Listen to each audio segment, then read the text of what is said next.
All righty, so hello everybody. So my name is Erin Rooney. I'm the Adult Reference Supervisor at Samuels Public Library. Thank you so much for joining us today for our presentation, Belle Boyd, A Woman Who Rebelled, presented by Claire Griffin. Claire is a Kirkus Book of the Year author who spent 17 years researching her new historical novel, A Rebellious Woman, which tells the story of Belle's life. Claire's research into Belle's life and times include numerous visits to Front Royal and other locations in the Shenandoah Valley. The Civil War took place at a time when strict rules of etiquette and cumbersome clothing helped keep women under tight control. Belle was an exception. This presentation will take into account how her actions were especially scandalous when viewed in the context of her time. So without further ado, I will hand it over to Claire.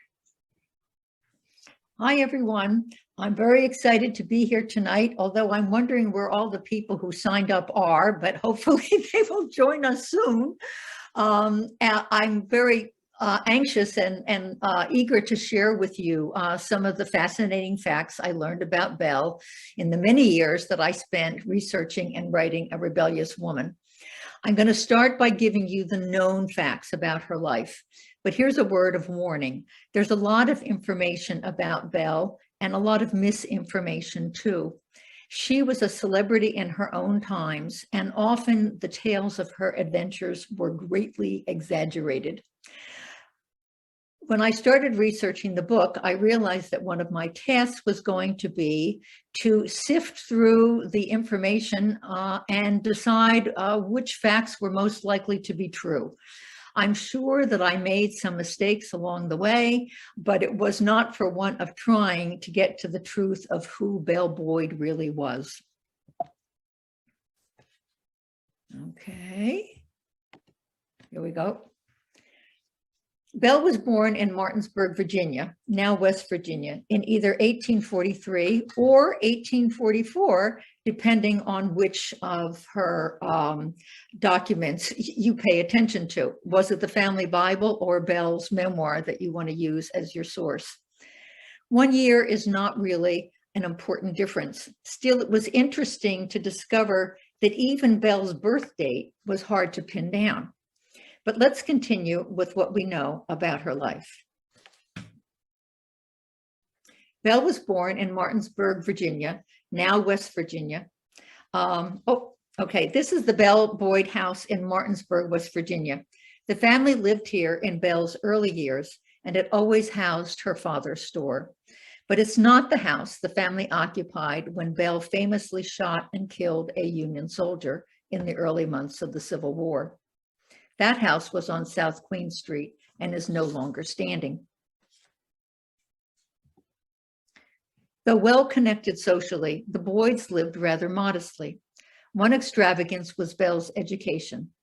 From age 12 to 16, she attended a boarding school in Baltimore, pictured here.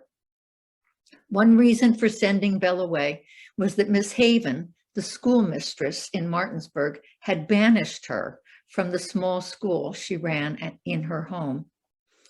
Mount Washington College for Young Ladies was a prestigious institution with a curriculum that included history, science, and languages. This meant that Belle was unusually well educated for a woman of her day. During her years at Mount Washington, Belle once again proves elusive. This photo was taken inside the main school building, which still stands today. Unfortunately, you can't see the arrow in the top picture pointing to the window, but the image of what's in the window is on the left-hand side of your screen. This is a window in which Belle carved her name, except it's not quite her name. Her real name was Isabel, though no one ever called her that.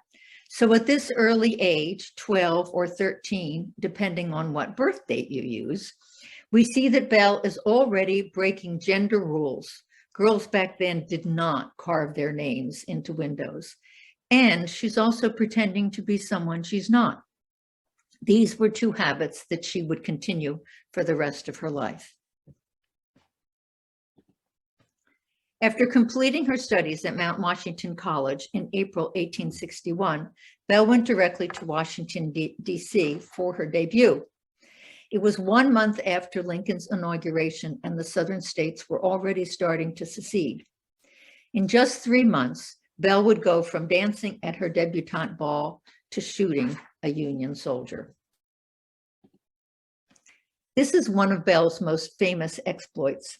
It took place on the first 4th of July of the Civil War, when she shot and killed a drunken Union soldier, one of a group of men who invaded their home and threatened her mother. Belle's father, Benjamin Boyd, had already joined up and was training in nearby Harper's Ferry.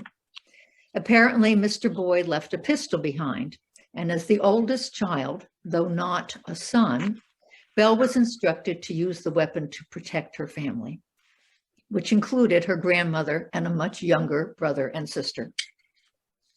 After investigating the incident, the Union commander in charge of Martinsburg decided the shooting was justified, and he posted sentries outside the Boyd home to guard against another invasion. News of Belle's deed had spread, and she was highly unpopular with the men in the Union camp nearby. No one can say for certain why Belle wasn't punished. That's not part of the historical record. Certainly her age and gender worked in her favor, as they always did. In addition, Martinsburg was a town divided in its loyalties. Only 30 miles from the Pennsylvania and Maryland borders, many townspeople favored the North. In the first months of the conflict, no one expected to last for very long. It's likely the commander wanted to keep Martinsburg as peaceful as possible. And so Belle began her spying career by flirting with the Union sentries posted outside her home, coaxing information from them and delivering it to the nearest Confederate camp. The sentries were captivated by this unexpectedly charming girl who was so interested in their lives in camp and what they might know about future battle plans. Once again, Belle's gender worked in her favor. A well-bred young lady could not possibly be dangerous. Soon after the shooting incident, Belle's mother sent her to Front Royal to stay with her aunt and uncle, James and Fanny Stewart. The Stewarts lived in this house, now known as the Belle Boyd Cottage, while they managed the Fishback Hotel. By sending Belle to Front Royal, Mrs. Boyd was obviously trying to keep her reckless daughter out of trouble. But Belle being who she was, this failed completely. These two images show the Fishback Hotel run by Belle's aunt and uncle. In later years, it was called the Strickler House. The colorized image on the right says it was taken from the Strickler, but if you'll look closely, you'll see that the hotel is actually the yellow building shown on the left. You can see the balconies match in the two images. This is probably where Belle listened at a knothole in the floor of a closet and was able to eavesdrop on Union plans for the Shenandoah Valley campaign. Another of Belle's famous adventures occurred here at the Battle of Front Royal, when she ran across an active battlefield to deliver information to an aide of Stonewall Jackson's. The story goes that she returned home with bullet holes in her petticoats. Belle also carried official messages between military commanders and smuggled badly needed medicine and weapons. But with her Front Royal dash, this brave and impetuous young woman with the eye-catching figure captivated the nation's attention. From then on, Belle was good newspaper copy in both the South and the North. Because of her activities in the Shenandoah Valley, Belle was sent to federal prison twice, spending a total of about 4 months behind bars. This is the order that sent her to prison for the second time. Note where it describes her as a rebel spy. Belle was sent to Old Capitol Prison both times. This is the same prison where Rose Greenhow, pictured here in the prison yard, was incarcerated with her young daughter, also named Rose. The prison warden, Superintendent Wood, treated Mrs. Greenhow harshly, which created a great deal of sympathy for her, even in the northern press. Apparently, the warden wanted to avoid creating sympathy for Belle in the same way, so he decided to give her better treatment than Rose. Belle was permitted newspapers. She was allowed to receive gifts from Southern sympathizers, and she was visited by reporters.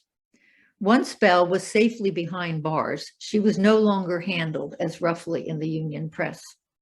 After her activities at Front Royal, some papers had even accused her of being a prostitute.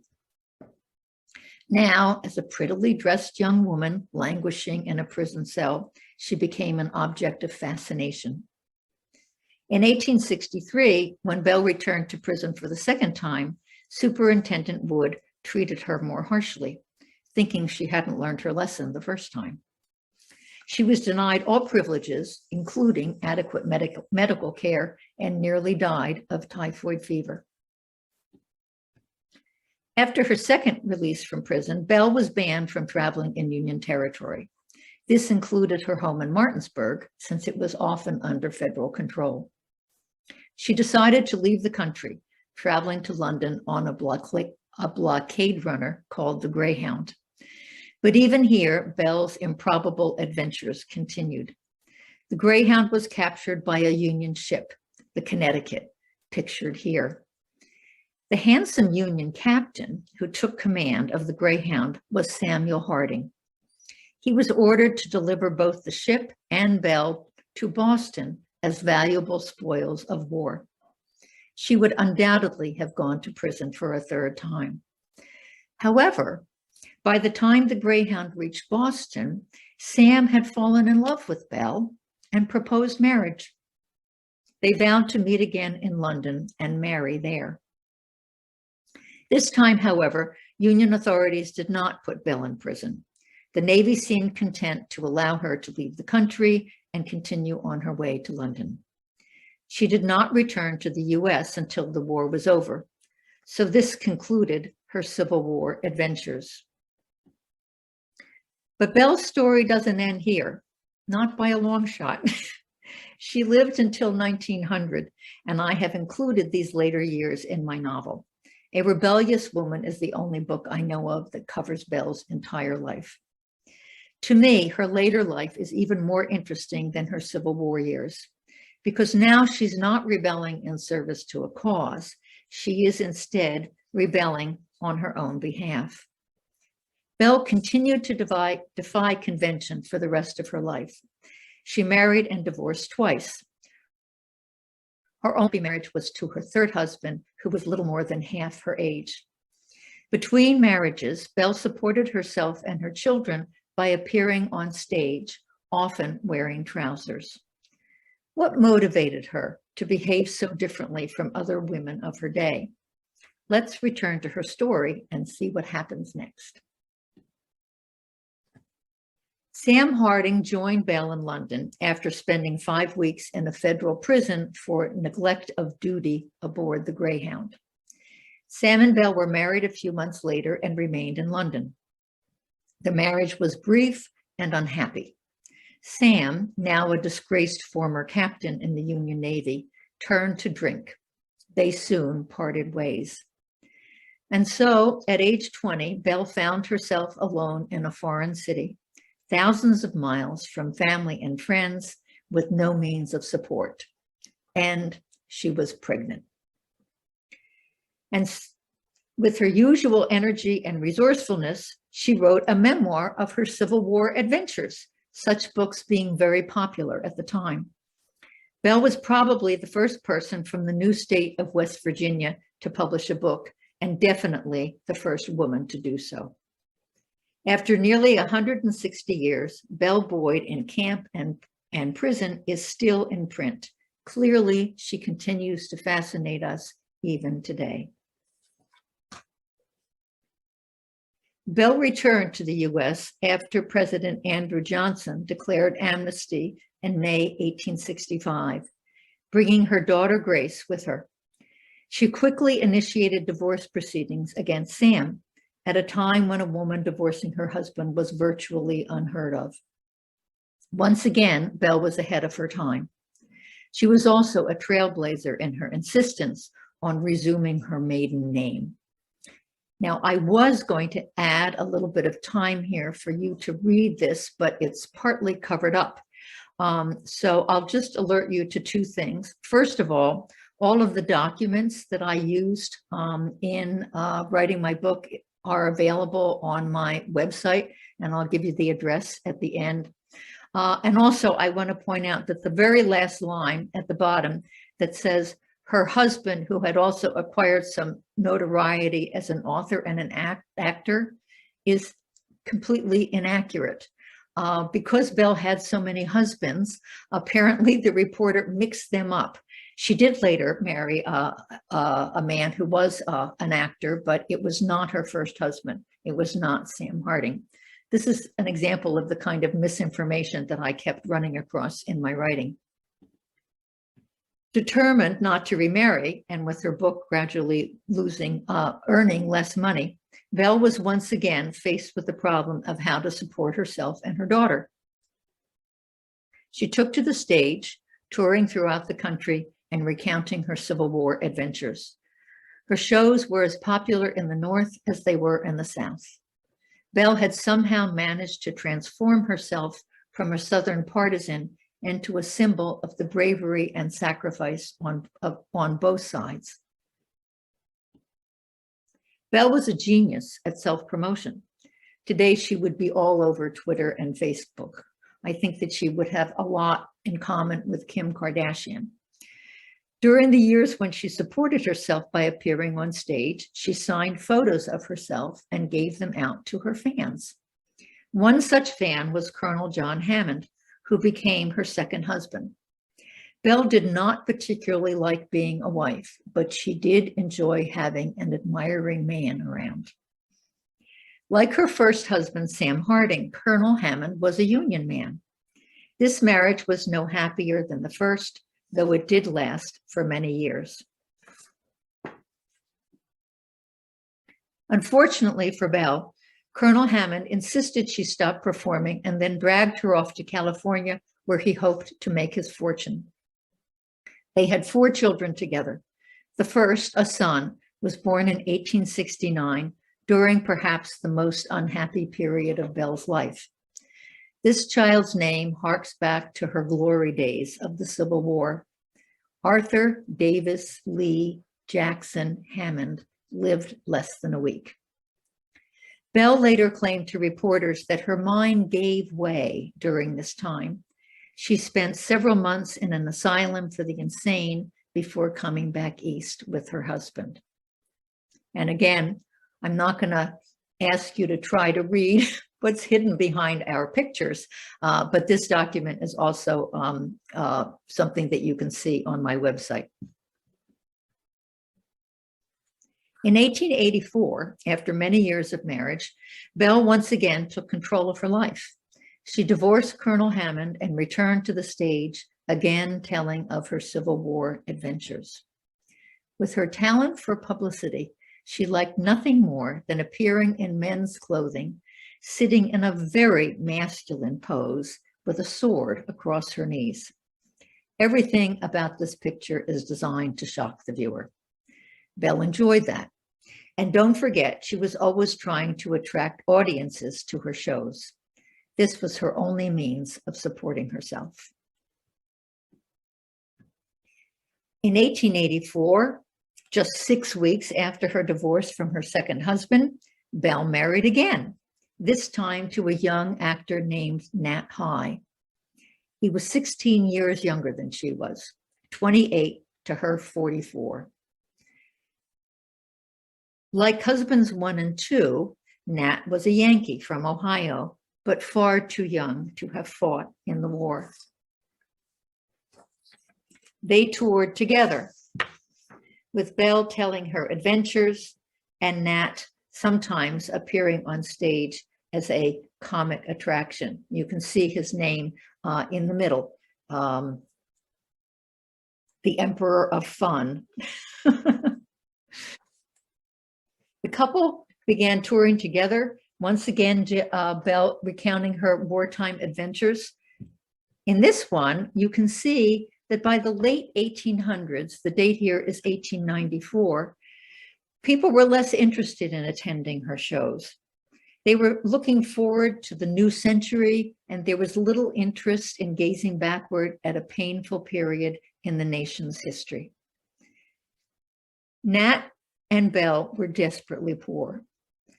They had no permanent home, and Belle's health grew steadily worse. Her audiences declined, and in this poster at the bottom, you can see where the ticket prices have been crossed out and the prices reduced in order to fill the hall in which she performed. On June 11th, 1900, Belle died of heart failure at a third-rate hotel in Kilbourne, Wisconsin, with Nat, her ever-loyal husband, by her side. She had managed to live her entire life on her own terms, outside of male control. It was a sad passing, but also a triumph in some ways, as you will see. Because now I want to give you an idea of what life was like for most women in this time period, and why Belle's behavior made her such an exception. The second half of the 19th century was the height of the Victorian age on both sides of the Atlantic, where middle and upper class women like Belle, ladies, in other words, were controlled by strict rules of behavior. Women were supposed to be quiet and well-behaved wives, mothers, and household managers. Nothing more was expected or even permitted. There were endless rules of etiquette that controlled how a woman should behave. Rules of etiquette for every situation. Here you can see that we have rules of etiquette for evening parties, visiting, morning reception calls, dinner company, table etiquette, and conduct in the street.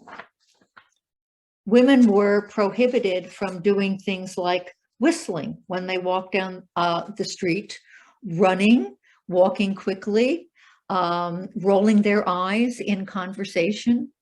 They were expected to avoid calling attention to themselves in any way. One way that women managed, excuse me, I'm going to get a drink. One way that women managed to keep themselves under control was to resort to laudanum. It is a fact that during the years when women were kept under such tight controls, there was a very high incidence of addiction to laudanum, which was a potent mix of opium mixed with alcohol that was available without a prescription. We know that Belle did not resort to anything like this, or she wouldn't have done many of the things that she did. Nonetheless, it was difficult for her to keep herself under control. Women were expected to be quiet and well-behaved at all times. If you look at the clothing of their time period, you can see that these are lovely gowns that we admire, but imagine what it would have been like to wear one of them day after day. Depending on how the clothing was, the material that it was made out of, a dress made out of velvet or wool could weigh as much as 10 pounds. Clothing like this was a fire hazard in the winter and pure misery in the summer. What women were expected to wear under their dresses was even worse. A corset that made it difficult to breathe properly, and to hold out their skirts, there was a contraption made of steel hoops called a cage crinoline that made it hard to sit comfortably or even fit through a doorway. It is no exaggeration to say that women of the day were literally tied up and caged. And I'm sure that you have noticed the dimensions of this woman's waist seated side saddle on top of her horse. Belle did not resort to drugs, and she tried to play by the rules. She wore the lovely dresses with the tight corsets underneath. She tried to tire herself out by riding almost every day. This is a picture of her, by the way, in her famous riding habit. She took long walks, sometimes 7 miles or more. But I think that most of the time she was ready to explode with frustration. Once she gave herself even a small release, she had difficulty reining herself in. Pulling a gun on a drunken soldier resulted in her shooting him. Delivering information to Stonewall Jackson resulted in running across an active battlefield. It's as if once she decided on a course of action, there was no turning back. Today, when women have more choices, we forget how suffocating it must have been for a certain kind of woman, a woman like Belle, to be told no at every turn. How it might have made her reckless and impulsive and defiantly determined to disobey society's rules, to be in control of her life. And now I'll end with some surprising facts that will help round out the picture of who Belle was, and I'll explain why I see her death as a kind of triumph. Once again, you can't read this letter, but it's a letter from Eliza Corsie Hopewell's great-granddaughter. Eliza was an enslaved woman owned by the Boyd family. This letter, written by her great-granddaughter, Nanny Raymer Berry, and published in the Martinsburg Journal in July 1965, says certain facts about Belle. And the story goes that as a young woman, Eliza ran away from Glen Burnie, a nearby plantation that was owned by Belle's uncle. She ran away when she heard rumors that she might be sold further south. Eliza could have tried to reach Pennsylvania. It was not far away, but instead she sought refuge with Belle's family, who she knew from their visits to the plantation. Belle's close relationship with an enslaved woman was yet another way she broke the rules. In the letter, it mentions how Eliza learned how to read when Belle taught her in secret, something that would have gotten both of them in a great deal of trouble. Not only that, after the war, Belle and Eliza stayed in touch for decades until Belle's death in 1900.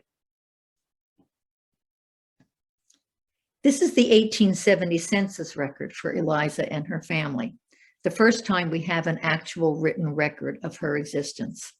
1870 being the year that formerly enslaved persons were included for the first time.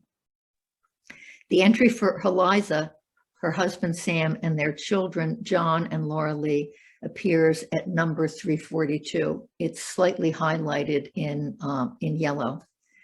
The census was quite detailed back then. The rest of the page gives information about employment, house ownership, and value of possessions. Recorded every 10 years, the census provides a snapshot that shows how Eliza's family prospered over the years. They remained in Martinsburg, Eliza's husband Sam working as a barber, and Eliza as a housekeeper and occasionally a midwife. The entry below theirs is for another Hopewell family, possibly Sam's brother. It seems that barbering was the family business.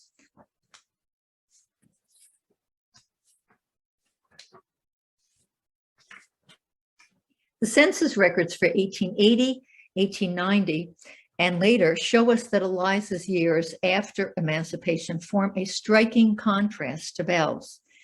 Eliza died at the age of 82 in the town where she had spent most of her life, surrounded and mourned by generations of her family. Belle, on the other hand, who began life as a pampered debutante, died a pauper at age 56, hundreds of miles from her childhood home, her only companion, a devoted, far younger husband.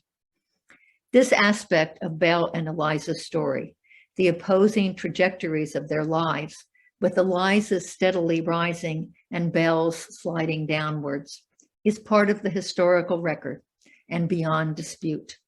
To me, this is another aspect of their shared story that makes it worth telling. I'll tell you what this newspaper article says.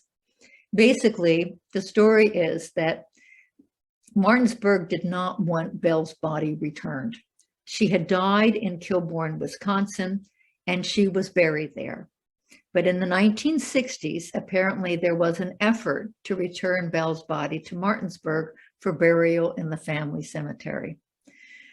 What this letter says is that certain people in the town were very much against this. They regarded Belle as a scandalous person, undeserving of the attention that she had gotten. They believed that there were far more heroic people who had served the Confederate cause, and they simply were not interested. Now, of course, Belle Boyd's house in Martinsburg is one of their most popular tourist attractions. But I think that the opportunity to return Belle's remains to Martinsburg are probably gone forever. But when I tell you about Belle's funeral in Wisconsin, I think you might agree that it's appropriate for her to remain there. Here's her gravesite. I already mentioned that Belle was destitute when she died. Her clothing was so threadbare that a local chapter of the Ladies Relief Corps of the Grand Army of the Republic, a union organization, collected funds to purchase a suitable dress for her to be buried in. Her 6 pallbearers were all Union men. They included 4 Union soldiers and 2 men who were the sons of Union soldiers, and she was buried with full military honors. Belle had somehow made herself a beloved figure in the North as well as the South. Even now, her grave at Spring Grove Cemetery is decorated every Memorial Day. I'll leave you with one final thought. As the nation reflects on our past, on the meaning of the Civil War and the importance of somehow moving forward, it may be helpful to remember some of these unexpected aspects of Belle's story that serve to remind us that history is often more complicated than we realize. If you would like to find out more about Belle and her times, I invite you to visit my website, where you'll find many of the original photos and documents that I used to help write the story. Whoops, we lost our image. Whoop, we don't want that. There we go. Also, my address on Facebook and Instagram. And thank you for listening. All right, Claire, thank you so much. It was an amazing presentation. We are now going to start with our Q&A section. So if anybody is uncomfortable using their mic, they can feel free to type something in the chat. I'll keep an eye on that. Or if you are comfortable turning off your mic to ask a question, please feel free. I do ask that as people talk, if you could, everybody else could shut their mic off just so we don't get background noise. Thanks so much.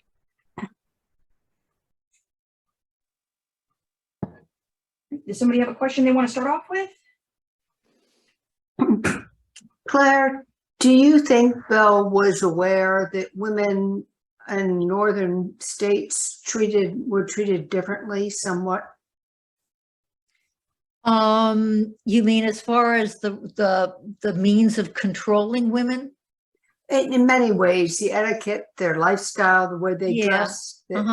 I don't really think so. I mean, we have this image of, a Southern belle as sort of this fluttery, kind of dithery person. Interestingly enough, the book opens with rules of etiquette, and I found dozens of books of etiquette from the time period.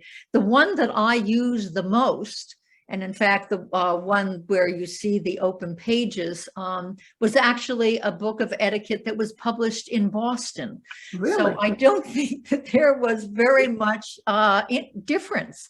They were teaching women how to, how to behave, how to run their households, in many cases, how to deal with their servants. Since most of them had servants. In the South, it would have been how to deal with your household slaves. So I don't actually think that there was that much difference. These women were all, pampered and controlled, an odd combination, and coddled, and expected to remain quiet and well behaved. I don't think that there was much difference in the lives of women in the North and the South. I think that perhaps it's possible that women in the North were better educated. I don't know that for a fact, but Belle was really a standout because of the education that she received at the Mount Washington College for Women. And I think that that was another aspect of her life that made it really hard for her to sit quietly by and just watch things happen instead of wanting to be part of the great events of her day. Good question. No one's ever asked that before. How did you first find out about Belle? I was living in Washington, D.C. at the time, and I was going to a workshop on writing historical fiction. We were instructed before we came to the workshop to do some research and discover a little known person from our region who might be fun to write about. And at the time in Washington, Belle's hometown of Martinsburg is only about 60 miles away. And somehow I discovered her. I honestly cannot remember how. At this point in my life, I feel as if there was never a time when I didn't know about Belle Boyd. It's certainly 20 years ago, I'd never heard of her. The more I read about her, the more I realized two things. One, that to me, her Civil War adventures were not what was most interesting about her. It was her later life where she was trying to live beyond male control. And then the other thing was that I found her so fascinating that no matter if she had lived in California, I would have really wanted to try to write about her because I thought that she was really a compelling figure, not necessarily admirable. I mean, there were plenty of things that she did that made me uncomfortable to write about, but a woman who just tried so hard to be her own person. I thought that was a story that ought to be more widely known. Yeah, great. Thank you. Claire, I have a question. What happened to her children at all? Oh, okay. And then we'll get to the second question. She had 4 children. I only mentioned 2 of them in the book. Well, 3 if you count the child who died. I mentioned her daughter, Grace, who was the first. I mentioned her son, who was the last. In between, she had 2 other daughters. I didn't include them in the book. It's hard to write fiction based on someone's life. There's so much ground to cover, and you can get bogged down in the details. Certainly the 2 children that Belle had were enough to prove that she was a terrible mother. She was also not a very good wife, but she was truly, I think, an awful mother. But the 2 girls, for a time period, actually toured with her and appeared on stage with her. One of them became an actress, and they both had pretty dreadful marriages, I think, based on the fact that they didn't have anybody modeling how to be in a solid married relationship. And somebody had another question. Yes, I have another question. I moved to Front Royal from the Washington area. And pardon me, I came late to your lecture because our internet isn't great out here. But one thing that is still true today, and I'm curious about in Belle's motivation, was it her loyalty to the people of the Confederacy that motivated her? Or was it a political issue? I think it was very personal for her. And I really spent a lot of time trying to sort this out. She wrote a memoir that I mentioned. She was not an introspective person. And you just sort of have to guess at what her motivations were based on the things that she did. I know that she was very tied to the Shenandoah Valley. I think partly because of her writing, she knew every inch of it. It was beautiful. She loved it. She was attached to her town. She was attached to the people in her town. Stonewall Jackson actually was from the area and was a renowned figure even before the Civil War.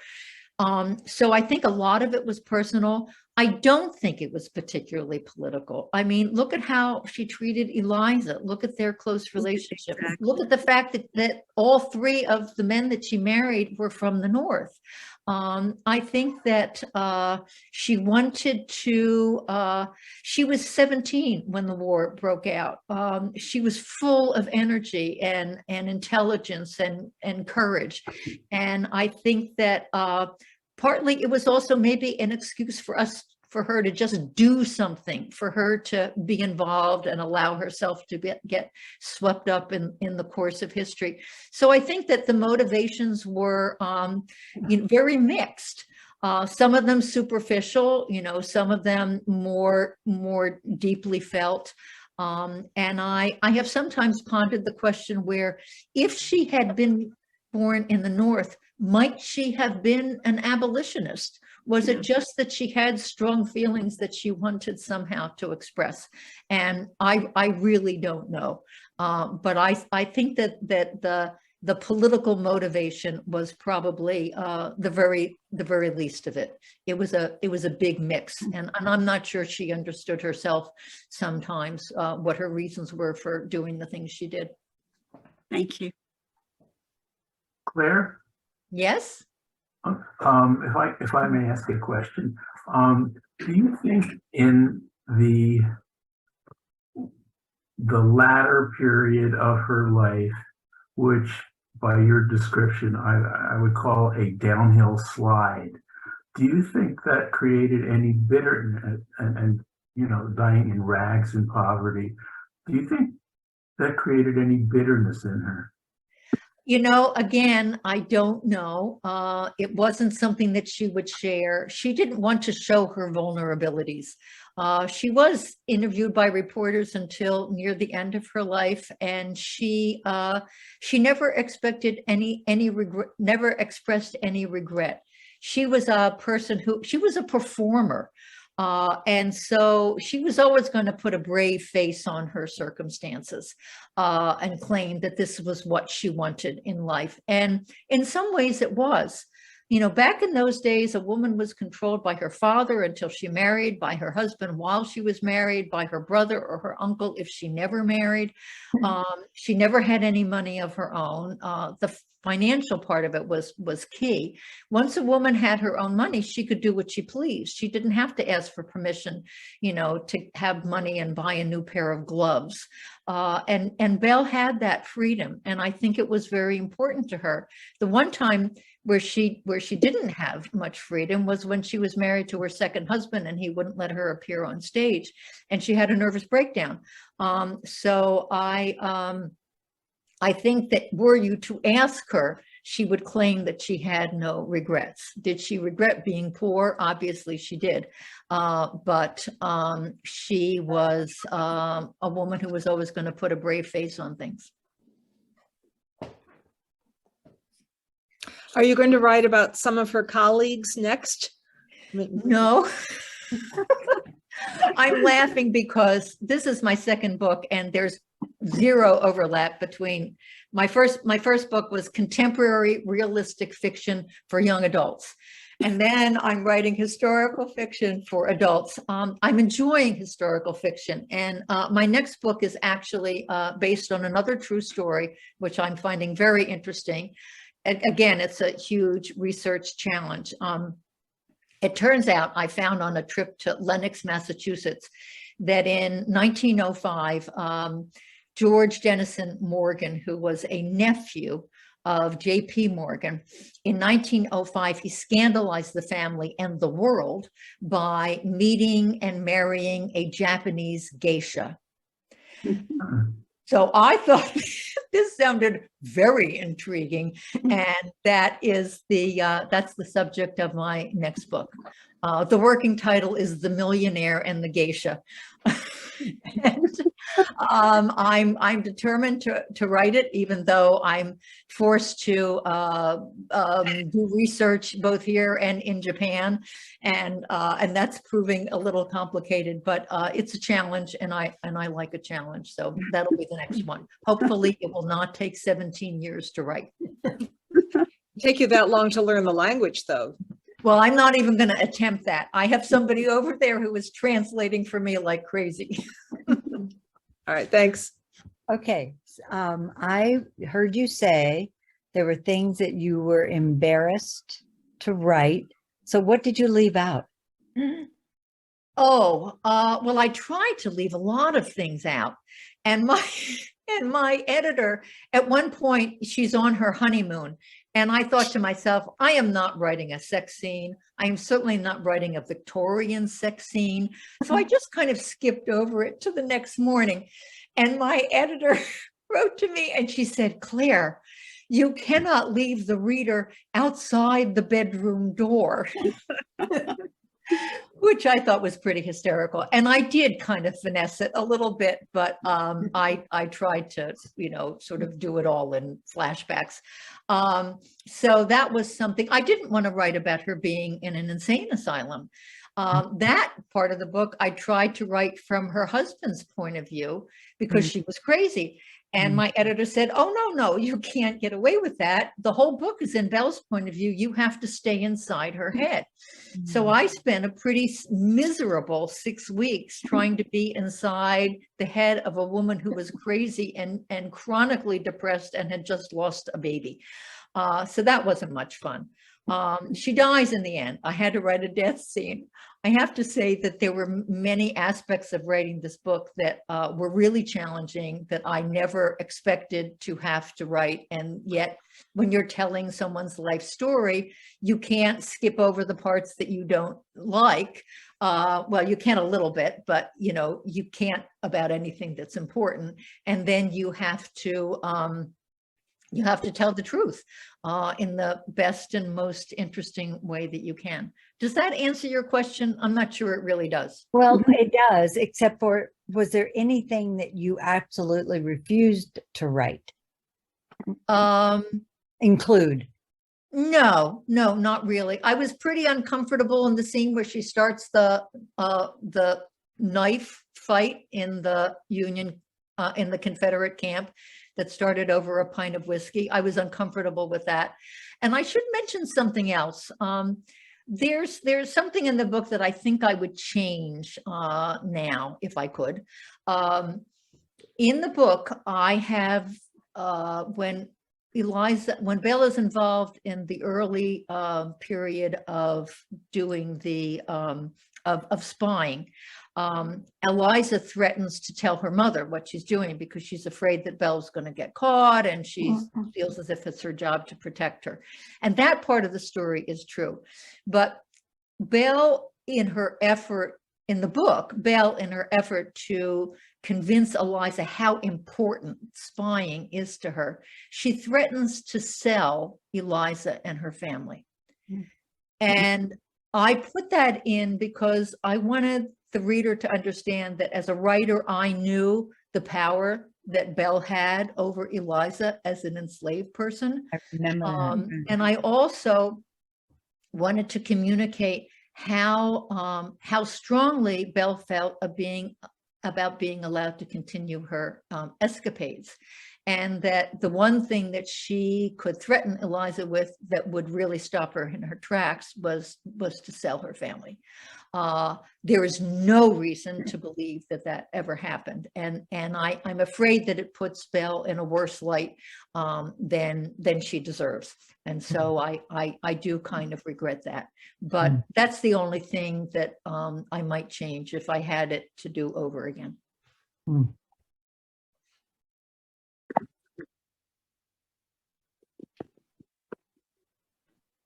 All right, Claire, I actually have a question.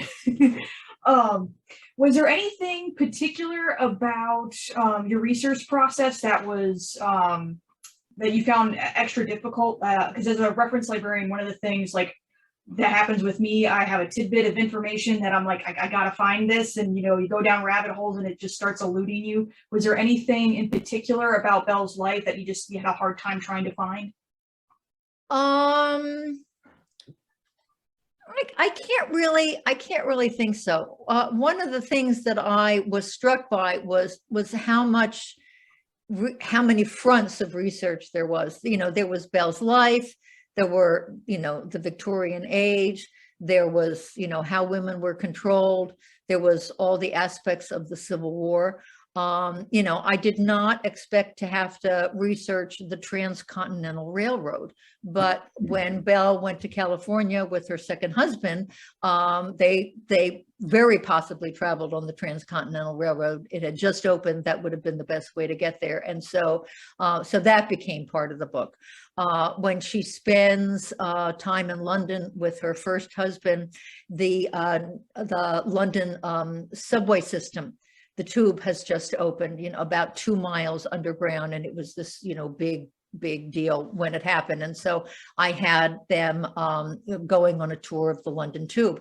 And, that was just a paragraph in the book. And yet I ended up having to do research on the early days of the London Tube system. What was the lighting like? What did the cars look like? And so forth.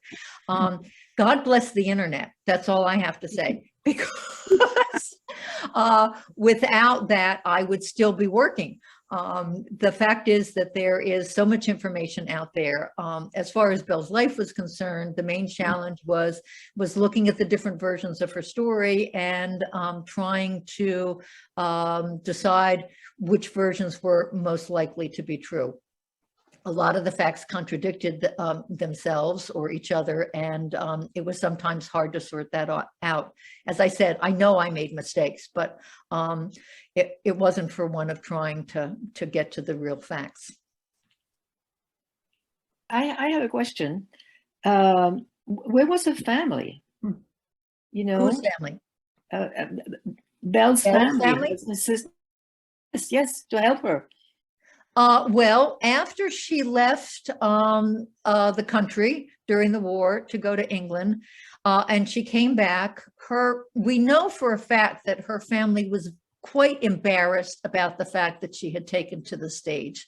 I mean, they really valued their respectability, and this was such an outre thing for a woman to do. And the fact that she was charging money to appear on stage, occasionally wearing trousers, these were all things that made them very uncomfortable. So she was traveling. So she really lost contact with members of her family. Eventually, I think many of them ended up in Parsons, Kansas. And so she didn't have much contact with them. Eliza was the one who she kept touch with. Eliza was still in Martinsburg after her mother had died, and her sister had moved away. And Eliza was always kind of her lodestone as far as providing stability and continuity in her life. It's very interesting how after the war, her relationship with her family just kind of crumbled. Mm.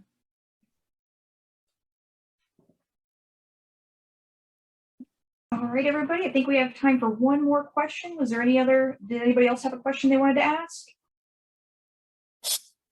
Just to go back quite a ways in the questions, it seems to me that it was natural for her to be helping, to be spying for, and easy with the Union people around. What could she do to help? And they were the invaders, right? Right. The Union soldiers were invaders in her town. So, of course, to me, it just seems, thinking about a young girl and surrounded by all these men, what could she do? Well, she could flirt and get information. But I remember from your book that initially she had a great difficulty getting anybody to listen to her, what she knew. Right. And was trying to tell them about. Yeah. And I think I mentioned that she was very well informed. She followed the news of the day. No one was really interested in her opinions, and she and it was hard for her to get people to take her seriously. Eventually, she really proved herself. As I said, you know, she didn't just get information, but she worked as a courier. There were so many Southern generals that were active in the Shenandoah Valley, and she was carrying messages between them, and also smuggling medicine and small amounts of weapons and so forth. So she did prove herself, and she was a valued resource. But it took some time for her to establish herself that way. And the fact that she was able to go out riding on her horse every day, well, that had to have helped to be able to just, well, it's just Belle on her horse, right? Exactly. You know, no one would notice. And again, you know, the National Museum of Women's History in Washington has a plaque on Belle, and they said that she took great advantage of the notion that a woman could not be dangerous. Right. She really traded during the war on her age. She was very young, and also on the fact that she was a woman, and also she was attractive. She didn't have a beautiful face, but it's hysterical to read some of the things that were written about her in the day, where they make allusions to her very impressive, voluptuous figure without being able to use the term body or breasts or whatever.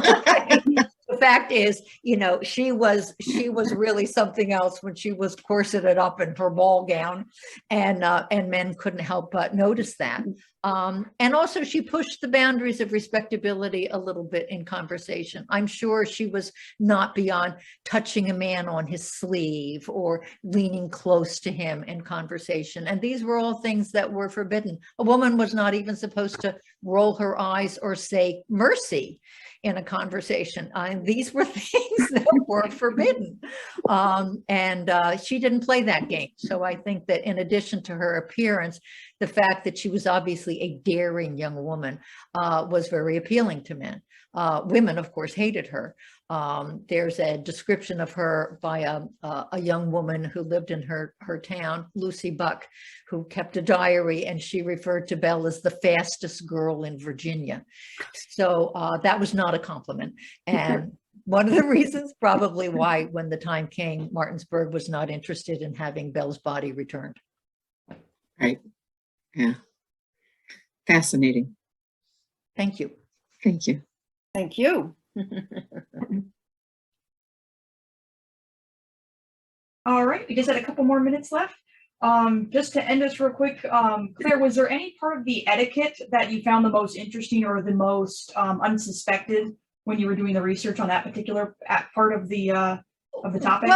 What was unexpected was how invasive it was, and how it applied to every possible situation that you could imagine.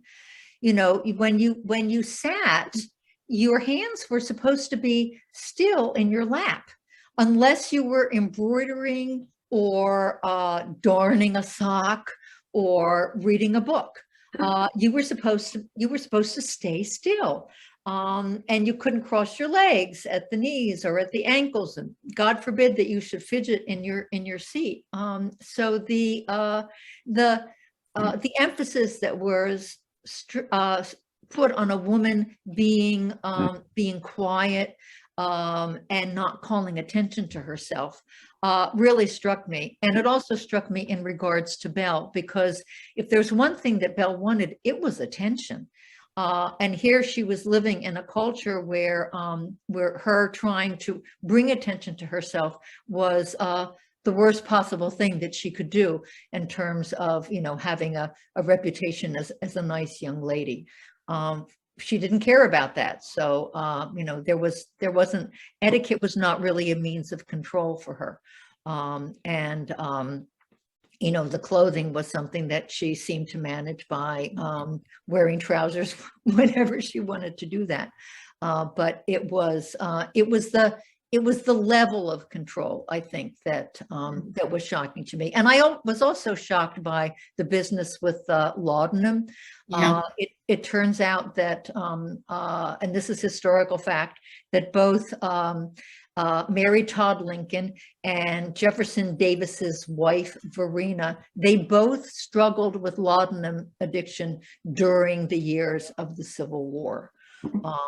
So these are two very famous people, but when you read Civil War diaries, you realize that women are always making some reference to to taking something Tinctures.